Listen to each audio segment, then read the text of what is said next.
Well, I don't know if it's gonna happen. It's 5 hours. And there's nobody there.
Another person has shown up.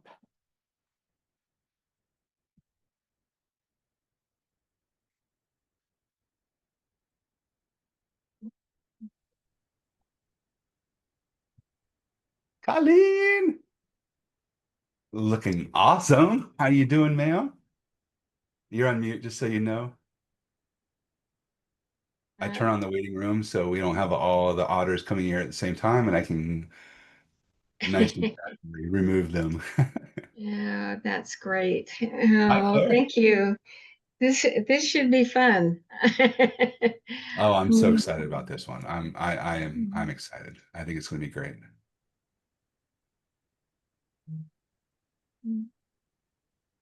Claire, we haven't met. Nice to meet you. I'm Sage Harper. I'm the interviewee today for Miss Colleen. It's nice to see you. Hi, yeah, my name is Claire. Hi, Colleen. Hi, Sage. It's my Hi, first time Claire. attending one of these meetings. Oh, that's good. I'm so glad you're here today. And the subject of the Rainbird community is of interest to me. Great. That's I'm great. glad to hear that. You're the speaker, right, Colleen? Yep. Okay. I'm trying to get my phone under control here so it doesn't disturb us. Oh, you're great. You're fine. No worries at all. I'm removing all the bots and I'm trying to net in Nikki and whoever else joins and make sure I don't kill a person and not a bot. Great. Person. Hey, Nikki, good to see you. Hello. So for Claire, since you're new to this meeting, the way this works is uh, the whole GRC regenerative iteration meeting is about not just having a talking head come up and talk, but to really sort of build a good understanding at a systems level of what good projects look like and where they've had struggles. And in Colleen's state, where she's trying to build something new and haven't fielded, 100% solution on that, it's even up to this point, where have you had to iterate? Where have you had your stumbling blocks and some of those things? So the whole point of this meeting is really try to add some knowledge to the commons around what it means to have a successful project. Because a lot of times when we get a talking head on stage, it's rainbows and unicorns, really knowing that they've had a probably quite the up and down entrepreneurial journey, or even just to get a nonprofit going, has probably been quite a roller coaster. And we need to know about those things. Those are all important. So that's the whole point of this series, and we're really glad to have you guys here. Hey, David, good to see you, sir. Greetings, greetings. I'm actually going to switch to a different device, so I'll be back in a minute. No worries. Both the Davids came on. I love it. I can say, hey, David, to one person, and both of them say, yes, this is great. All right, David, so you have a Colleen, really nice background. Is that for real? What, mine?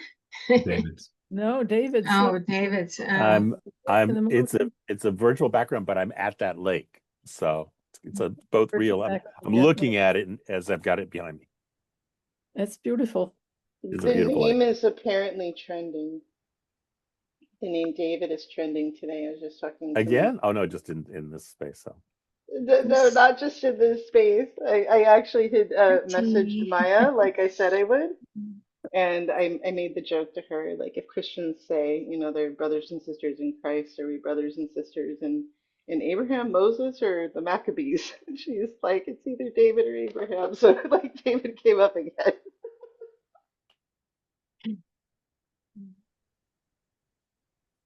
Hey, everyone coming in.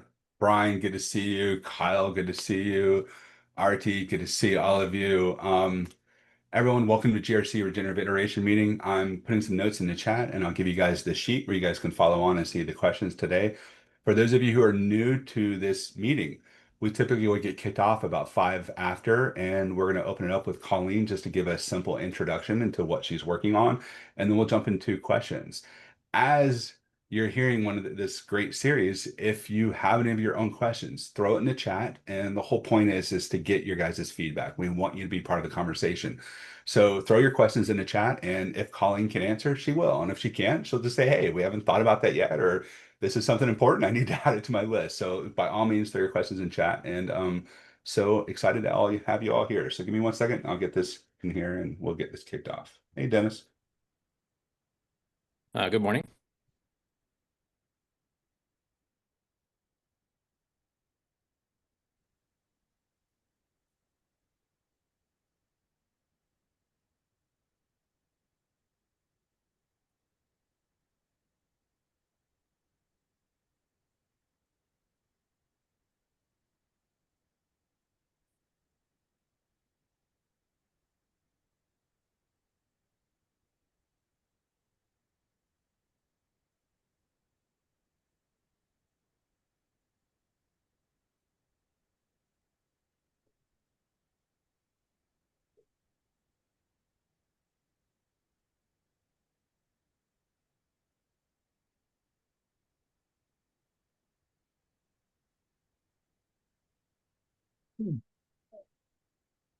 All right, everyone, it's 5 after. I want to make sure we have time. We're going to get going through this. So Welcome to GRC Regenerative Iteration meeting. I'm so sorry, guys.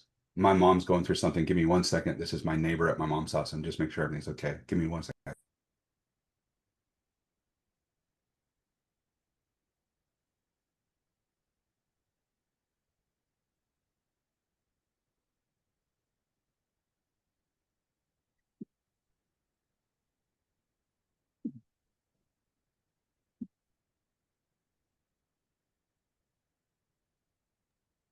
Sorry, all is good.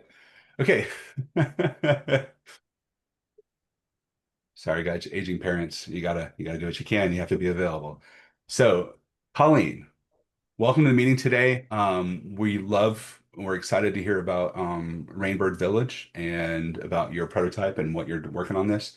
So before we get kicked off, we're going to do a little bit of an arrival practice. We've never done this before on this meeting, but I want everyone to be in a good headspace. So we're just going to do a minute of silence. So if everyone can, find a good place in your seat, get comfortable, find a position you can take or relax for a few minutes.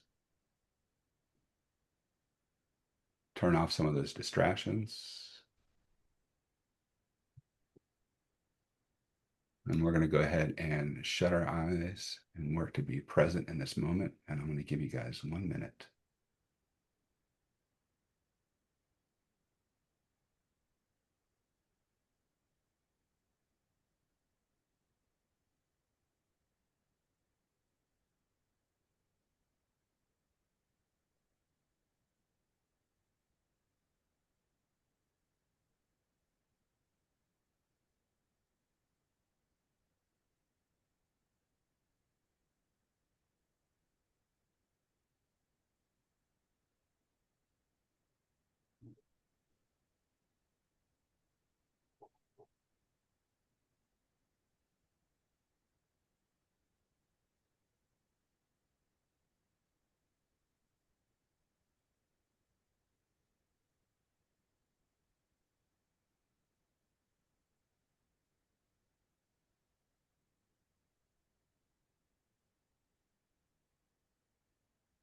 Okay, let's slowly bring our senses back to the room. You can open your eyes when you're ready.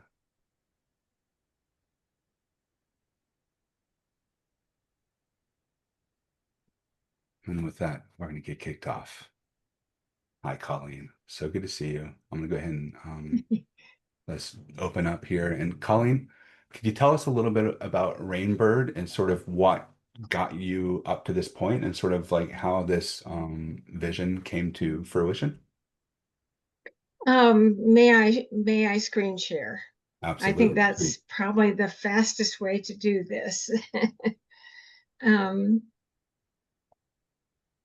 Let me know when you can see something.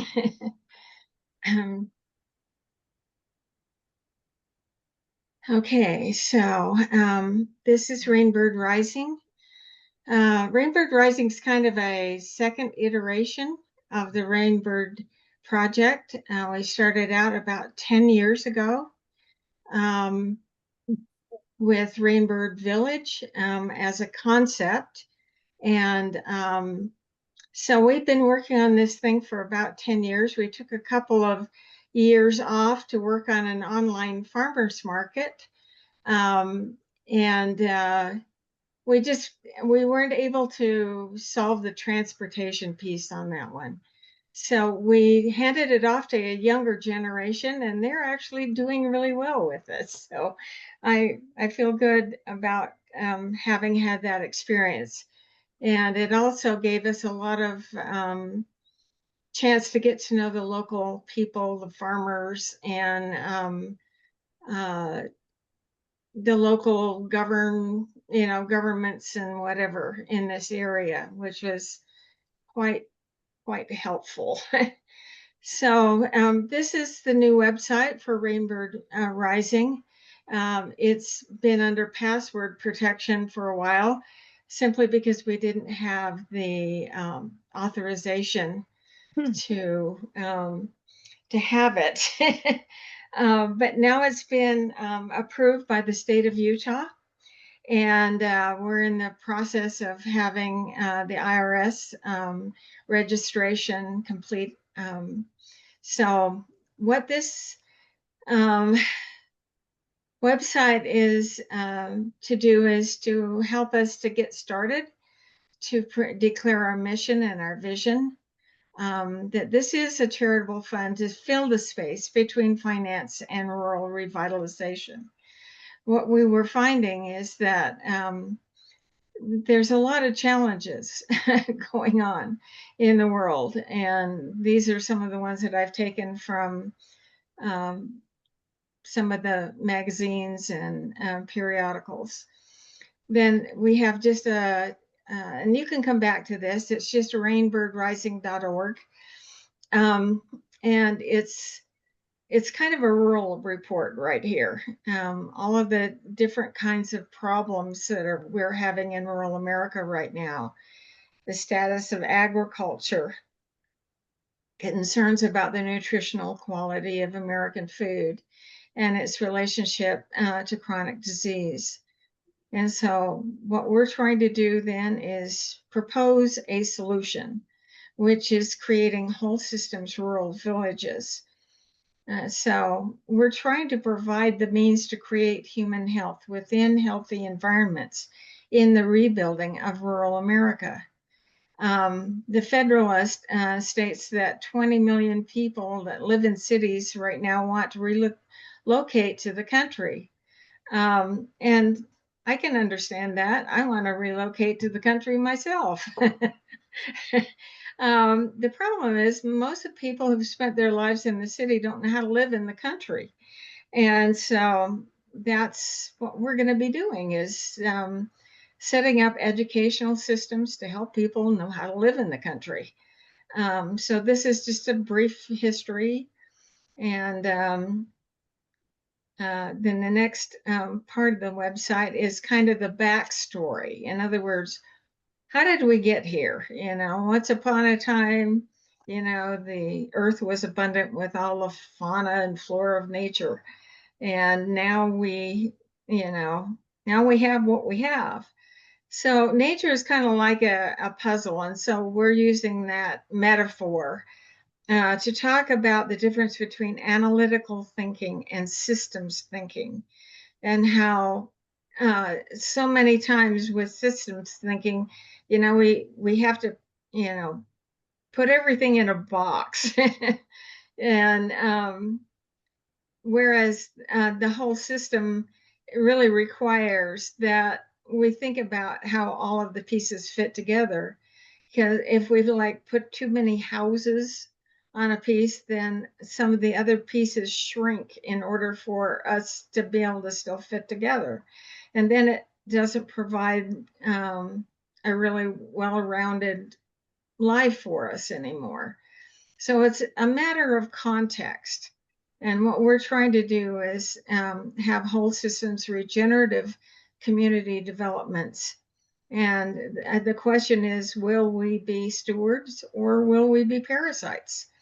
And the truth is, we just need the will. And this is just a brief little slideshow that you can look at when you come back. Now we're starting out with a project in Utah. We have found the location that we want to build in. It's currently on the market, which makes us nervous because someone could beat us to it. So we are in a little bit of a hurry, although it has been on the market for some time now, and it's kind of a small group of people that can come up with the amount of money required to do what we're doing. So that helps. Now, this project, you can go to the main website for Rainbird Village just by clicking here. And you can also, you know, the first phase of 5, the funds that are needed are 128 million, which is a lot of money. And we do have the Rainbird staging and phase 1 business plans available. And so people just need to contact us so we know who they are and we can give them a password for those. Then our people. Here are the main folks for the leadership, the three of us. And then we have our advisory council, which is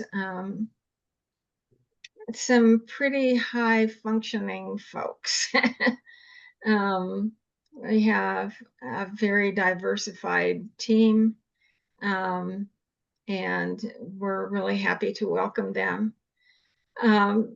This is not really a startup in the sense of most startups.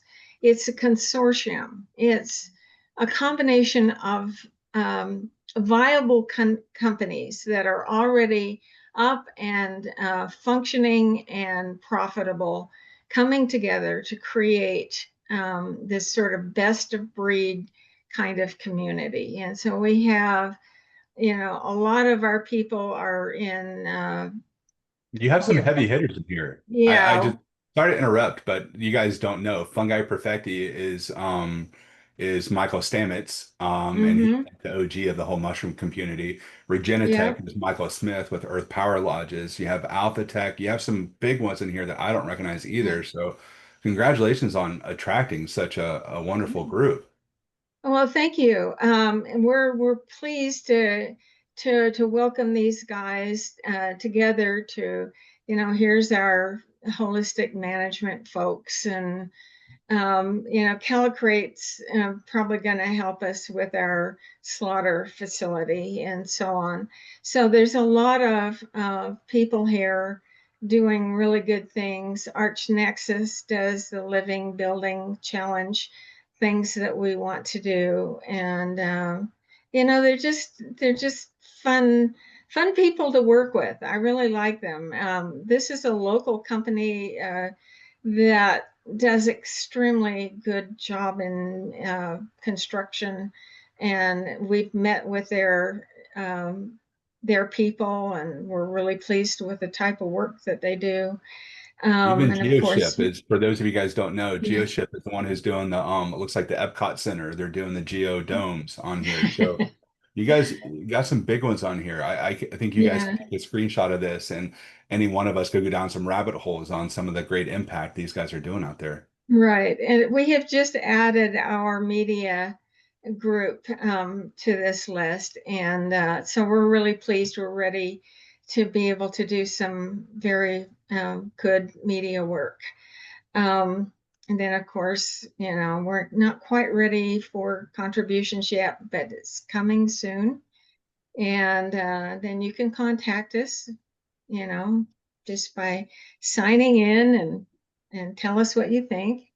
And so what I wanted to do really quickly is just going to this project, really quickly show you the well, this is the Rainbird Village website, and there's two landing pages that are specifically for contributors, and also for people who are interested in future uh, investment in what we're doing. This is a beautiful location that we found. It feels like it's thousands of miles away from civilization, but on the other side of these mountains that you can see here is Provo, Utah, with its, you know, 1.2 million people in that valley. So it feels remote, but it's actually very, very close. Now, we don't have time to go through this a lot, but I just wanted to show you the various different phases. The first phase is to get things up, and is to buy the land and get it functional as quickly as possible so that we can get into revenue. And then that keeps us out of trouble going forward. Then phase two will give us is the beginning of the community and the retail operation. And then phase three is the centerpiece of what we're doing. It's the university. It's the Regenerative Arts and Ecologies Institute. Now, each one of these phases has certain aspects that we're highlighting.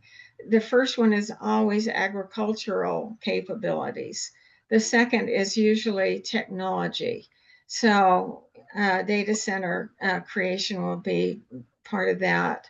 But the Regenerative Arts and Ecologies Institute is a University of Regeneration. It's to rethink how we operate as a society, and how we can come together as people of good intention and create a better life for not only ourselves, but in the future, 7 generations out. So we have an expanded commons, which allows people to come together and create. Also a regenerative business incubator and accelerator. And then we start building buildings and so on. Anyway, then the phase 4, let me just quickly, Colleen, yes. this is all good stuff, but Yeah, this is I kind know, of phase we 4. It's don't probably have 5 years time. down the road. I want to get into the interview if we can. So this is Okay. important. Just wrap it up if you can, please, ma'am. Yes, I will. And so the phase 5 then is the Hobbit Village. And so we wanted to figure out a way to exhibit earth-bermed housing, and we thought this might be a fun way to do that. So anyway, let me stop share now. Now we do have a phase 1 business plan that has greater detail on the property itself, and people can go there and see that as well. So Colleen, let's that's, make sure that give me that link, and then when we share the recording of this, I want to make sure we give all of these great links in there.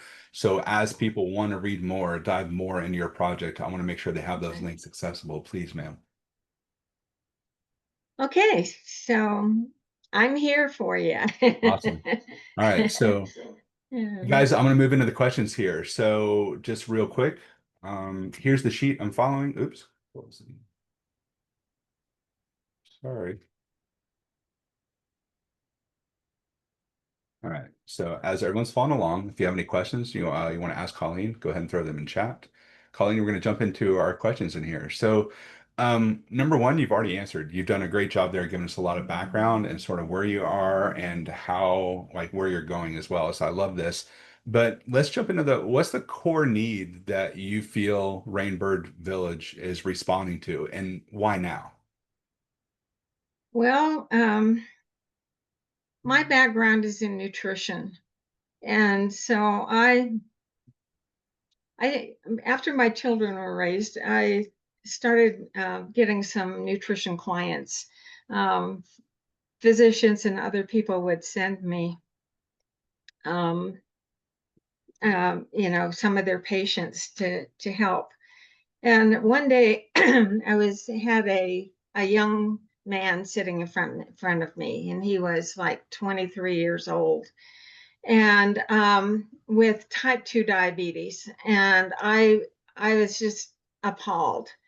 I mean, when I graduated from college, my typical type 2 diabetic patient was like 60 years old. And now I've got someone 23 years old in front of me.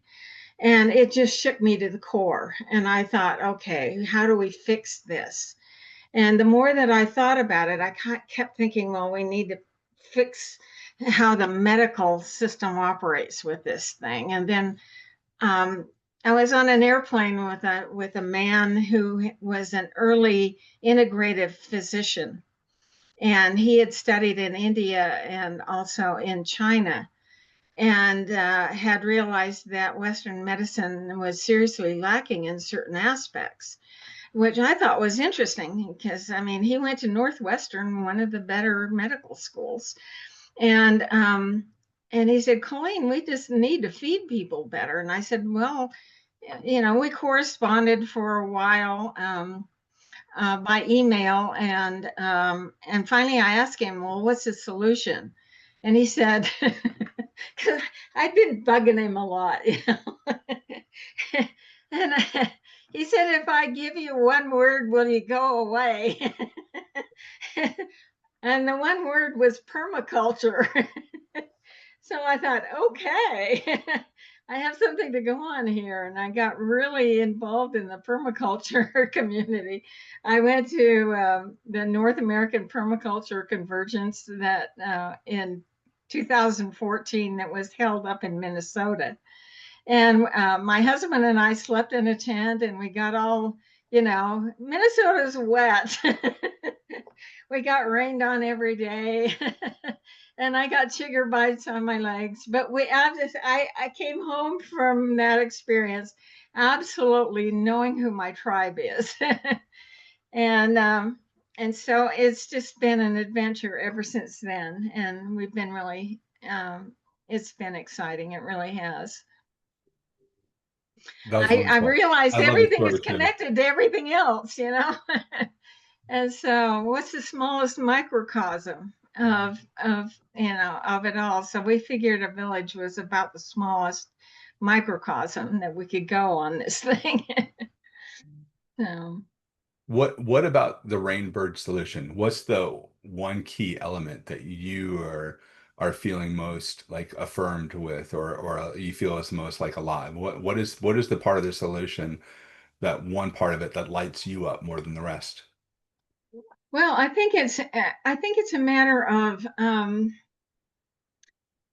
I would say the idea of a whole systems thinking, you know, because and this is our strength, and it's also our weakness, because when you go to people that are investors, they're used to investing in verticals, and verticals tear apart systems most of the time. So our biggest thing to be excited about is to watch for where the feedback loops are broken, and to reconnect those feedback loops so that you can get that circularity that creates the really good, um, you know, learning from nature. Yeah, how does nature do this? You know, a lot of biomimicry involved in our planning here, and so that's really important to us. I love that. Everything that you just discussed, what resonates for me is when we look at self-organizing systems like nature, we see high entropy and we see errors that come out as part of that self-organizing system. And those errors, nothing ever goes to waste. It turns into something else on here. But a lot of times in man-made systems, what you just talked about, because we treat things in verticals, we're silos, and we don't look at systems as a whole, we don't track that entropy, and we don't track the errors out of that as opportunities to become something else or better, or whatever else. We just think of it as more waste, or we had a problem with something, so we have to fix something. So I love your perspective on this as a whole system. That's probably the exact way I would answer as well, so I just love it. Thank you so much. That was great. um, when you're looking at a full system and you are using systems perspective or a systems lens on projects, how do you personally define regenerative? And the reason I'm asking this is because a lot of human systems aren't purely regenerative. They're a combination of um, interventions and possible regenerative aspects on there. So you personally, how do you view a lot of this, and what do you use to sort of judge, where we should pivot and or make changes? Yeah, I would say that what I judge is their waste. Is there waste? And if there is, what can we do with that waste? Um, how do we uh, how do we keep the cycle going? And I guess that's what I consider as regenerative. Is it's iterative. It's also uh, it builds. It's not just static. You know, it you see improvement over time. And so that's the difference between, I think, often people are talking about sustainability. Well, sustaining what? I mean, don't we want things to get better? And so the only way that you can do that is through regenerative process. So we expect, we're going to have the Audubon Society come up and do their bird evaluation. Uh, and then come back in 10 years and do it again and see if we have more birds. And that sort of thing, to have a metric to measure how we're doing. We want to increase biodiversity, and hopefully that'll be a metric that we can actually measure. So. Thank you. I love that. I think what doesn't get measured doesn't get improved. Period. We know that in life. We know that in our own businesses and our nonprofits and any of those things, in our own way we handle our own physical lives. If we're not looking at certain things, we can't tackle those things. So I love that you're trying to increase the scope of impact, that triple bottom line. And I think that's commendable. Thank you. Thank you very much. Next question here is, oh, and by the way, guys, if you have any questions or follow-ups, please throw it in chat or raise your digital hand and we'll get you up here. So what has surprised you the most up until this sort of stage of where you are, and where have you had to really adjust your expectations in your approach? Well, the thing that surprised me the most in the beginning was how many people just don't get it. I'm just like, all of this makes sense, and people are just like not getting it at all, And I got really involved in the agricultural community here in the state of Utah, and was appointed as one of the advisors to the governor for local food sustainability. And which was a real honor. But I started going to the agriculture meetings and the Utah Department of Ag meetings and all of that, and realized that people were just still spraying everything. Like, no, we can do better. And so I remember a particular meeting where one of the agriculture professors looked at me and said, well, nature isn't our friend. And it took me by such surprise. And I'm just saying, well, sir, if that is the case, if we're making an enemy of nature, who do you think is going to win? And he just kind of blanched out. He just went pale on me. And so I just like, well, okay, let's try to do what we can to make this work. And so in the beginning of those meetings, nobody had even heard the word permaculture. Well, let's fast forward now 5 years. And went back to the same sets of meetings. And at the end of the meetings, they put up one of these word puzzle things, where everyone sent in a word that they wanted to study the next time. And guess what the big word in the middle was? Permaculture.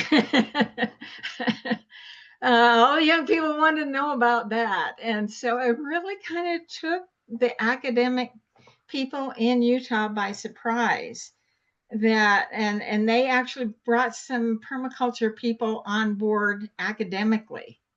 And so I just felt like, well, we have succeeded at least at this. We can go forward. Now, the other thing that has surprised me, is that actually COVID changed everything. Because people, for the first time in their lives, went to the grocery store and saw empty shelves. And all of a sudden they're saying, oh my gosh,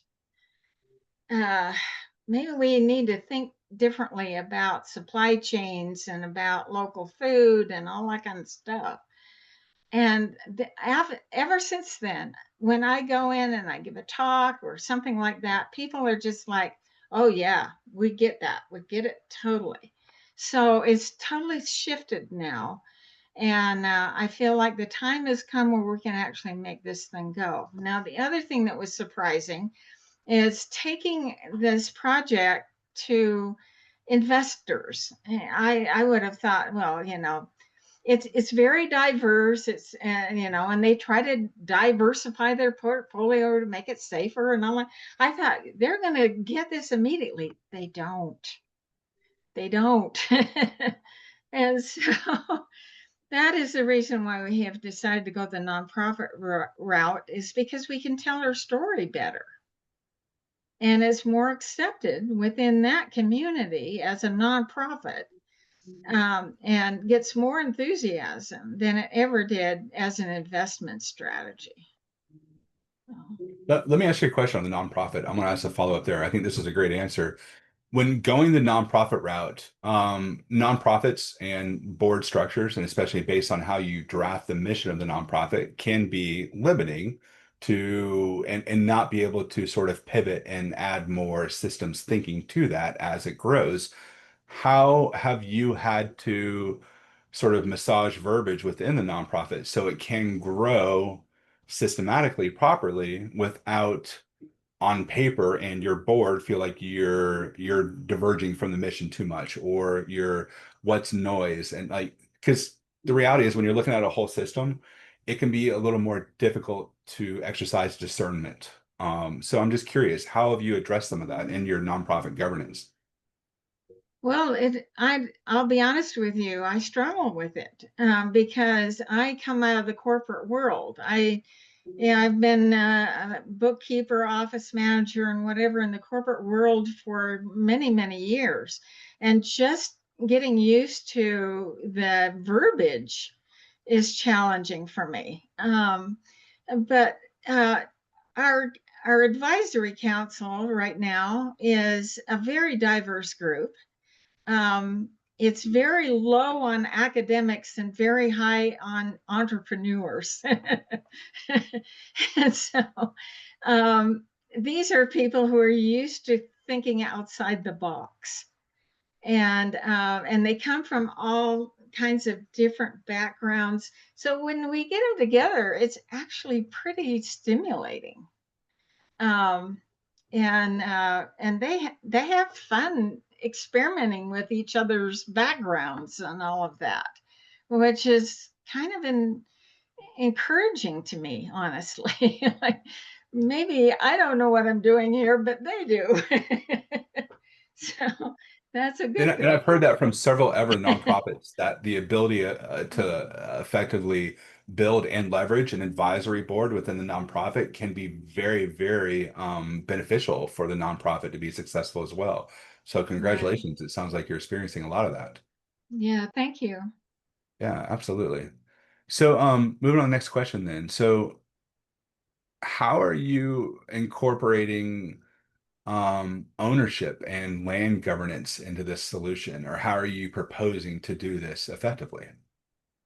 Well, it's this also is a challenge, and I have to admit to you that there are some aspects of it that we have been thinking about for some time and still haven't come up with a final decision about, but simply because we need to get more input from more of the people that will come and live with us. And one of them is home ownership. The way we have envisioned this is that your home is a benefit of employment, not something that you own. You have stewardship over your home. I mean, in terms of how that works practically, it's not any different than having a mortgage. I mean, if you have a mortgage, you don't honestly own your home. The bank does. All you have to do is not make your payment for a few months, and you'll find out that the bank owns your home. And so by having community ownership, the village owns the homes, in other words. And the village is, it starts out as a nonprofit. We have actually instituted 2 nonprofits. One of them is Rainbird Village, NSP, and the other is Rainbird Rising. Rainbird Rising is the one that's kind of an outward facing one. Rainbird Village NSP is inward facing. It will actually own the land until we have enough people to create a municipality. And then at that point, the nonprofit turns into a different kind of nonprofit, a municipal nonprofit. And so in terms of now people just like, well, home ownership is important to me. It's where I build my nest egg. Well, what we're offering instead is a share of the well, what do we call it? The means of production. So, okay. So instead of owning your home, you have stock in the means of production. And so the village for-profit ventures is where you build your equity. And we've done kind of comparisons between if you get paid $250,000 and you live in the world as we currently do with a mortgage and 2 cars, maybe 3, and all of the insurance and all of the upkeep and all of that kind of stuff, and compare that to a person making $150,000 at the village. Now, those two, that's $100,000 difference, right? And you would think this guy is going to get a lot more, a lot more savings and whatever down the road than this guy. But it's not true, because the village ownership and whatever, even though the salary is lower, this guy goes away with nothing at the end of the day. He's spending it all. This guy can put $30,000 a year in a savings account. So, here again, it's a hard sell in some ways, and we've got to figure out how to work some of that so that it is acceptable to people. But for right now, it's one of those flexible things that you talked about in your questions. Yeah. We don't know how that's going to work out totally now. Well, I think to give a little color commentary to some of that as well, I think there's a lot of people looking for what the future of community could be as far as when they move into a new neighborhood. And I think there's some options there. I've seen several communities now looking at, well, what if we can make revenue generators for our community that we set up, and that could even help offset the cost of the mortgages or something else on there. So then you're investing not into a home, but a whole community around that as well, and you're part owner of all that. So through proceeds and profit sharing through that, you actually offset your cost of living. So that person who possibly could be living in that $150,000 house might not be paying a full mortgage every month. That mortgage might be supplemented from whatever the community output as well. So it gets complicated when you start looking at that, but why not? Why can't there be community benefits where we live at the same time? So Exactly. before I ask the next question, anyone in the audience want to jump in and or say something on those lines and talk about this topic or ask another question here? Please raise your hand. I'd love to hear your thoughts. Nikki, go ahead here.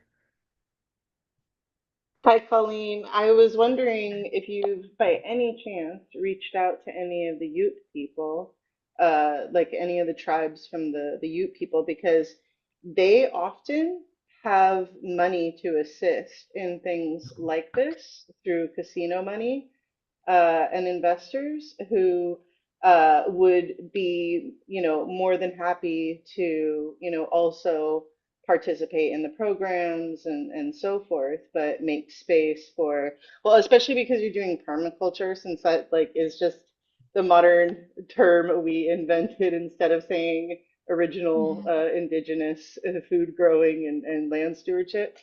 But anyway, then, they can even bring programming like, events, cultural events, and so forth. But if you contact any of the tribal offices, you might even be able to get funding through that vein as well. Yeah, I'm Thought more about? than happy to do that. I mean, I don't know personally anyone. Um, I I know people who were involved with the Navajo, the Dene. Those and they're they would be great partners. I'll be honest with you. I don't know what the structures of the youth groups are right now, and so if anyone knows about that and can give me Oh, information, well, I'm they're happy the to find original. out about it. Yeah, they're the original people from like that lived in Sundance. Like everything that's in Sundance now was because they were moved to surrounding areas, so that land could be used by other people. But they had tribal offices. You don't have to know an individual, you just need to contact the actual tribal office and Yeah. let them know that you have this project going and you wanted to see if there's any collaboration possible. And then they would likely invite you to come meet them or, you know, come out to see the property or whatever and get those Nikki, conversations going. you're not volunteering it, Nikki, but I think you should be part of that conversation just because you're our Mhm. indigenous powerhouse in a lot of these GRC meetings. So whatever they talk about, I think it would be awesome just to have you on fly on the wall and for continuity of meeting as well, because you know so much more than maybe Colleen would know in some of this as well. So Yeah, I just mean, recommending it might be a better three-way meeting. That's all. yeah, most of the indigenous people that I'm aware of that are in this area are Shoshone. And so, I mean, it's just, and there's a lot of, you know, um, I have a good friend who's a sculptor who is actually from Idaho and he's part Cheyenne. And he's told me that there's an awfully lot of stories that can't necessarily be verified about indigenous peoples. And but here again, you know, I can go to him and say, can you help me? You know, find local people who would be interested in this project. So definitely, Again, thank the you, Nikki. best, I'm happy to do that. the So, yeah, the best way to do that is just call the tribal office. You don't have to know a specific person. They will connect you to the right people. okay, Yeah, yeah. good It's to a phone know. Thank call you. or an email away. Yeah. And if you Thank you, do run Nikki, so into much. any problems, then let me know. I'm Okay, happy to help. thank you. Appreciate it. Hannah, you had a question in chat. Hannah, do you want to come off and mute and ask your question, or do you want me to ask it for you?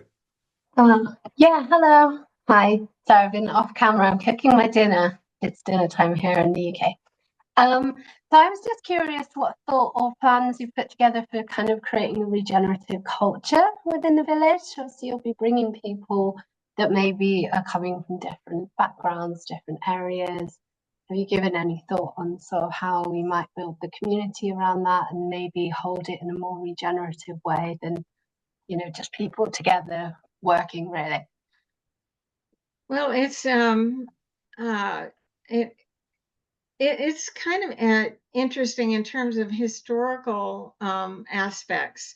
There have been I mean, the native peoples who lived here when the pioneers arrived. Um, Overall, the early pioneers made friends and trading partners of Native Americans. It wasn't until the U.S. government and their manifest destiny kind of aspect that created a lot of tensions between the native population and the settlers. But anyway, the in terms of, you know, what is, you know, do we go back? How far do we go back? I mean, Utah was settled in 1847 by pioneer people. And they came into the Salt Lake Valley, which was pretty much, there was only one tree in the whole valley. It was just a desert valley, not a place where anyone really wanted to be. And that, you know, Salt Lake City is a pretty big city now, and you look over it from the mountains and it's got a lot of trees growing there now. But the thing that's interesting is this particular area that we're thinking about is about 12 miles south of Sundance as the crow flies. And it's in a whole different little valley. There's a couple of little mountains in between Sundance and where this ranch is located. So it's, I mean, there are people who have been there ever since about the 1860s. And right now, that whole canyon is full of horse ranches and elite kind of community. It's the amount of money that's gone into it is enormous. And yet, when people want to sell and get out, they can't. You know, they're stuck there. So anyway, it's an odd community. I think the ranch that the largest property that we will be buying was established as a ranch, as a cattle ranch, and has you know, that kind of facility. And they haven't made a whole lot of mistakes, which is kind of good. You know, they haven't destroyed much. It actually works pretty well ecologically right now. So we don't have to do a tremendous amount of remediation, but some. Let me change this just real quick. Hannah, I don't know if Colleen's answering the question as far as what you had regarding culture. So just is she on the right track with where you're going with your question? And if not, would you like to take a moment to reframe, please? Yeah, I'm not sure. I was kind of thinking maybe how much thinking ahead you've thought of, like, when you have the community in place, so you've brought people together to this place, what's the weaving that would happen? What's the kind of creating sense of home and belonging and ownership over that? And, you know, all of the things that actually make a community come together, and doing that in a way that's actually regenerative. So the culture is like one of belonging. And I appreciate what you said about having reference to what went before. That was my second part of the question, and the people that were there. I feel like, you know, that is probably part of the culture, but, you know, maybe it's not something.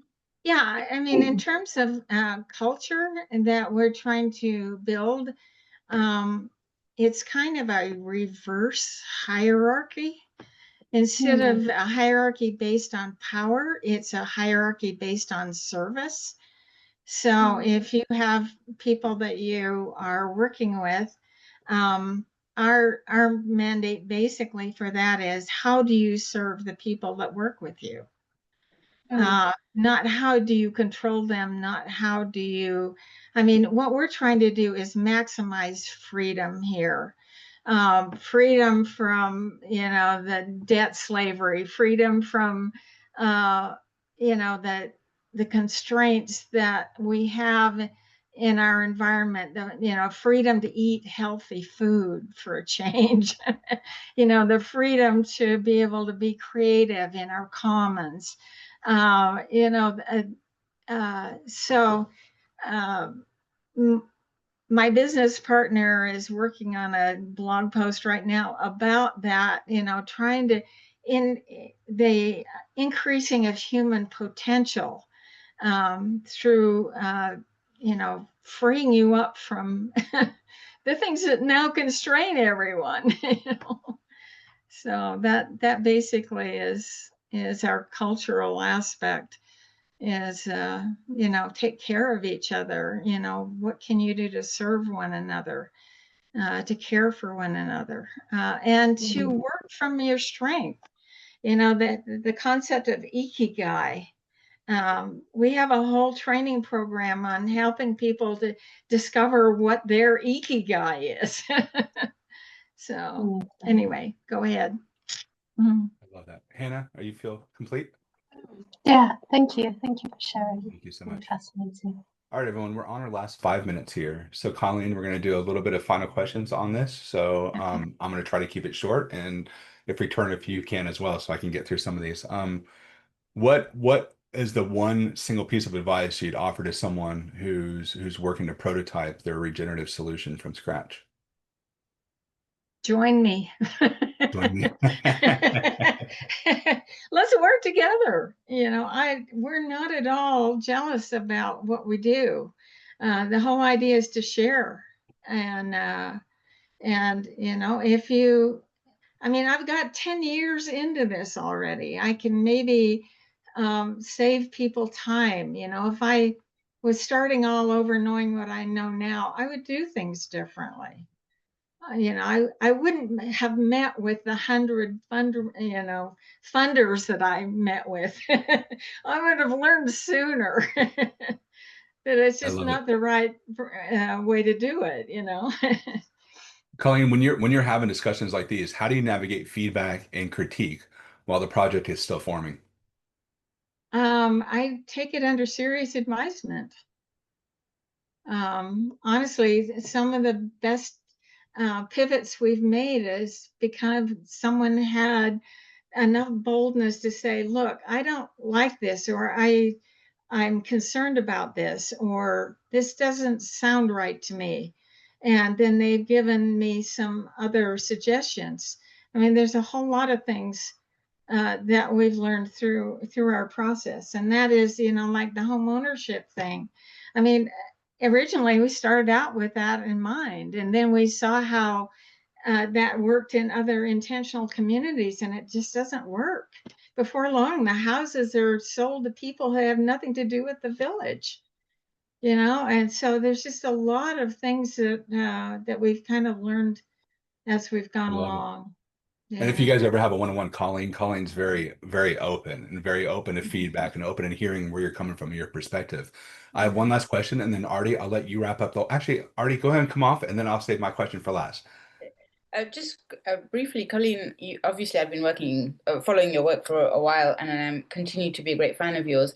How do we work together? We can take that offline. How can I contribute, learn from, but perhaps a bit more frequently than we've been doing in recent times? But let's take it offline.